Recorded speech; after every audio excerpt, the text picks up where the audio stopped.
শিবির বা জামাত যেটাই আপনি বলেন না কেন, তারা অনেক বেশি সুসংগঠিত এবং ক্যাডার ভিত্তিক একটি সংগঠন। আপনি ছাত্র শিবির বা জামাতে ইসলামের প্রতিটি কর্মী, প্রতিটি নেতা, প্রতিটি সমর্থক, প্রতিটি সাথী প্রত্যেকে দলের মানে একেবারে ফোরামের বাইরে, একদম four corner of the party যে রুলস এন্ড রেগুলেশন, তার বাইরে তারা কখনোই যাবে না, কোনো রকমেই তারা ভোট দেবে না। তাদেরকে আপনি কোনো কিছু দিয়েই আপনি তাদের ভোটকে কেটে অন্যদিকে নিতে পারবেন না।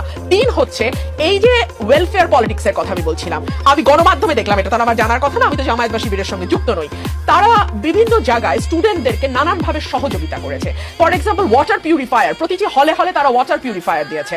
তারা স্টুডেন্টদের যারা হয়তো ততটা আর্থিকভাবে সক্ষম নয়, তাদেরকে, তাদের ভালো ভালো কোচিং সেন্টার আছে, সেই কোচিং সেন্টারগুলোতে তারা বিনা পয়সায় কিংবা কম পয়সায় তাদেরকে কোচিং করিয়েছে। অর্থাৎ স্টুডেন্টদের সুখে দুঃখে একেবারে আজকে থেকে না, এটা এক বছরের প্রস্তুতি না, কিন্তু এটা যে আমাদের বহু পুরনো প্রস্তুতি। এখন এটা তাদের গুপ্ত রাজনীতির প্রকাশ্য ফসলও বলতে পারেন আপনি, কিংবা তারা যে দীর্ঘদিন ধরে রাজনীতিটাকে ছাত্রছাত্রীদের সঙ্গে একাত্ম হয়ে করতে পেরেছে, এটা তাদের একটা সফলতাও আপনি বলতে পারেন।